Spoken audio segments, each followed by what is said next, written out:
Hey everyone, it's Greg and it's Unbreakable Spirits Saturday edition. It is Saturday, July the 29th, 29th of July. Can you believe July's almost over already? It's hard to believe. I mean, this year is flying by really fast. Happy Disability Pride Month to everybody out there, by the way. And boy, do I have some weird stuff for you today. Oh my God. Uh, Before I get into that, disregard the pirate shirt there.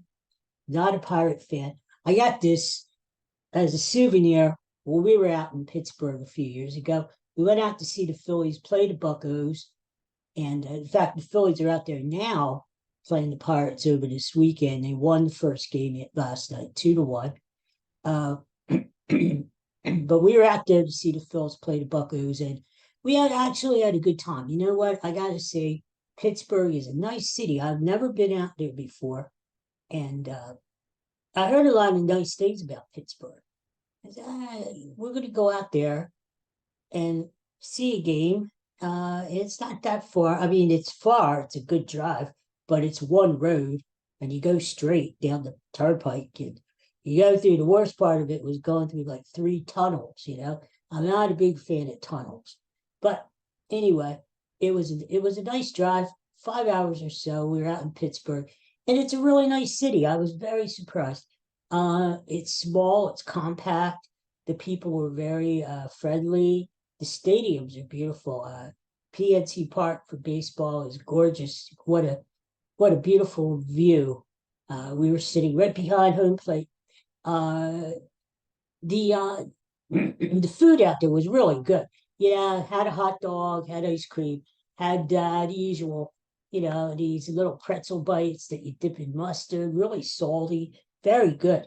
But they do have a weird thing out there. Uh, in their sandwiches, they put French fries in the sandwiches. So let's say you order a cheesesteak, steak sandwich, whatever, hoagie, you're going to find French fries in there. And to me, I don't like food that's all soggy and touching anyway. The food that touches each other. And so you got the French fries in there. And let's say you have a cheesesteak, you might have cheese dripping over it, and you might have all kinds of stuff that you put on there. I, I didn't like it. I didn't like it. I tell you what, they're very big on pierogies out there. Being a half Polish guy here, Slovak guy, I love pierogies, especially sauerkraut pierogi. They are really hard to find. If you could find sauerkraut pierogies, you're good. Um, when I was growing up, my mom used to make them or buy them from the local churches around here, around the area. Easter time, Christmas time, especially, made the best pierogies. Now you could get Mrs. T's in the supermarket. They're good, but they're not as good as homemade. So big on pierogies out in Pittsburgh. In fact, they have a race every ball game between three pierogies. I think sauerkraut, uh, potato, and I don't know what the third one is filled with. Maybe cheese. Who knows? But the sauerkraut pierogi won the race last night. They raced around the field. Blah, blah. Anyway, so we had a good time out in Pittsburgh, Darren. Maybe we'll get out there again someday. It was nice. So speaking of eating, uh, I saw this yesterday in the town of Lebanon, Pennsylvania. It's pretty far from me. I live near Philadelphia, so Lebanon is more upstate, middle of the state. Would take me a couple hours to get there. Anyway, they made the biggest bologna sandwich they think in the world. Now, they didn't have the Guinness Book of World Records there to verify this fact, but they're claiming it's one of the biggest bologna sandwiches in the world. Uh, and this long roll, and 115 feet long. Now, if you think about that, if you're a baseball fan like I am, um, home plate to first base is 90 feet. So we're talking 115 feet. This sandwich goes from home plate all the way down into the right field line. That's how big this thing is. Anyway, they made it for a fundraiser. They raised funds and then they chopped it up and they gave all the people in Lebanon a piece of sandwich, Lebanon bologna. That's what they call it, right? So they used 600 pieces of provolone cheese and around 1,200 pieces of sliced Lebanon bologna. I don't know if they had mustard or not. Me, I would have put mustard on. That's, you know, I used to love bologna sandwiches when I was a kid. Do you remember bologna sandwiches? I used to love them. Used to take one almost every day in my lunch pail, lunch box to school or to work. Love bologna sandwiches. You put, I know they're not good for you. I know what's in bologna. Put some mustard on there, right? You always have a pickle on the side. Did you ever have like a pickle on the side of a bologna sandwich? Now we're talking. Now you're eating. Maybe sometimes I'd put a crunchy piece of lettuce on the sandwich, in the sandwich to make it a little crunchy, Put some salt on there and you're good to go. You've got your bologna sandwich. What I used to like to do too was because when I was a kid, I never really liked the crust on the bread. So I would take the crust off or cut the crust off. And I remember my mom used to say, "Oh, you no wonder you don't have curly hair. You don't eat the crust on your bread." Yeah. Well, whatever. Um, and maybe she was right. My hair is very straight. When I grow it longer, like I am now, it does get wavy, but uh, normally it's pretty straight. So maybe if I would have eaten my crust on the bread, like she told me to, I would have been a lot better off. But who knew? So that was it. The Lebanon bologna sandwich in Lebanon, Pennsylvania. It's not official, but they claim it's one of the largest in the world. And apparently they do this every year. It's a nice fundraiser. Now, to end the week, because tomorrow I won't be on. It's a Sunday, and even God rested on Sunday. And so I'll be back on Monday though. But to end the week, I've got one of the weirdest stories that I've had on this program since I started the program. This is a story about a guy who lives in Japan. His name is Toco, Toco.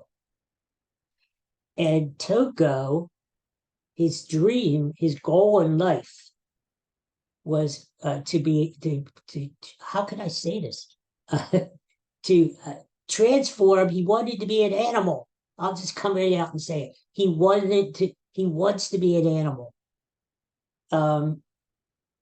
So I don't know what he does for a living, but apparently he got some money to make a long podcast short. He spent $20,000 to become a dog. You heard me right. Become a dog. Now, here's the thing.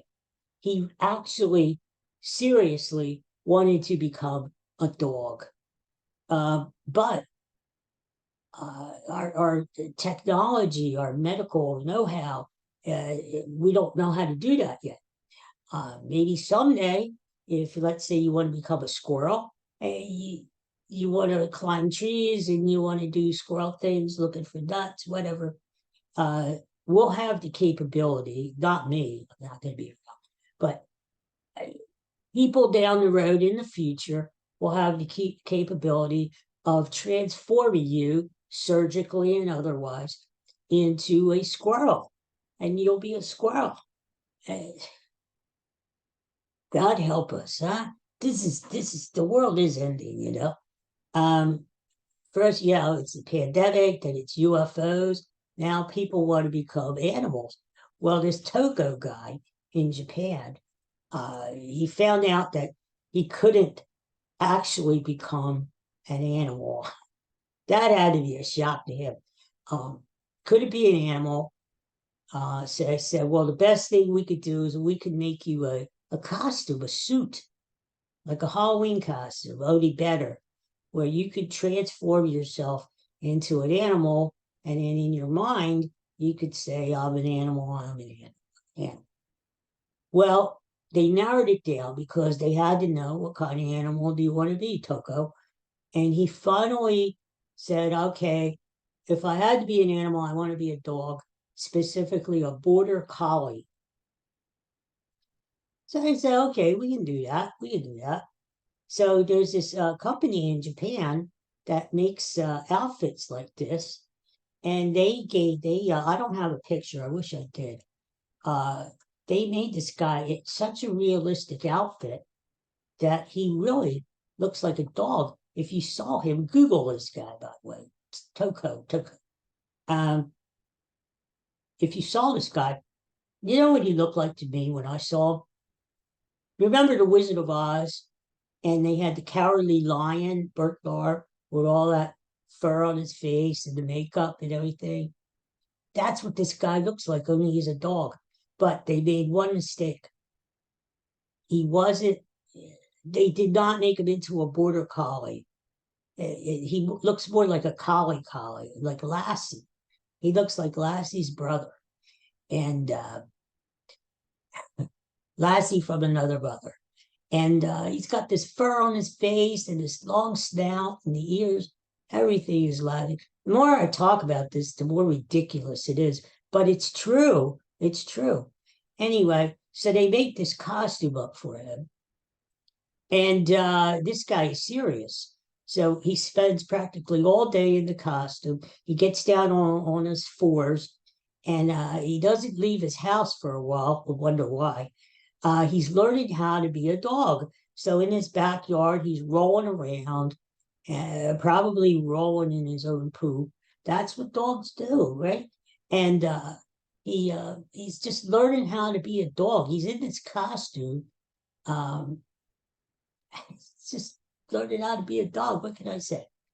So anyway, this is how the story comes. Now, oh, by the way, he anonymous. He did not tell the reporter of the story his real name. He doesn't want his name to be known because he says, now get this, I can't believe this is true. He says that if people knew that he wanted to be an animal, they would think he was weird and would not want to bother. And now I I don't know why he would think that. Just he hasn't even told his own family or friends that who he socializes with or people at work that he in his downtime in his spare time instead of watching sports or going out or doing things and hobbies, collecting stamps, uh, he's practicing to be a dog, and he hopes to transform eventually into a full-time dog, not a part-time dog, a full-time dog. So this is completely anonymous. He doesn't want anybody to know. But here's how this came to light. The other day, he decided to leave his house. So he had this female friend who wasn't bad looking, by the way. She had him on a leash. This is so ridiculous. He's on all of his fours. He's got his collie costume on. Collie costume. Say that 10 times in a row, really fast. Collie costume. And he looks ridiculous with the fur and she's got a leash on him. He's walking down the street with her. It's his first time out of the house. And they said, well, how did it go? And said, well, it's pretty good. What did he do? Well, he went and he got some treats from the nice lady. He rolled around a little bit and quote unquote, he sniffed other dogs. Now, can you believe that? This guy, this weirdo guy, going up and sniffing other dogs' butts. I mean, come on. And what are the dogs thinking? The dogs have to be saying, wait a minute, this isn't another dog. This is a guy. Why would I want to stick your butt? Get out of here. Anyway, so that's what that guy did. And God bless him, he hopes to take it to another level sooner or later, where he's going to be a full-time dog. And if they could figure out a way to uh,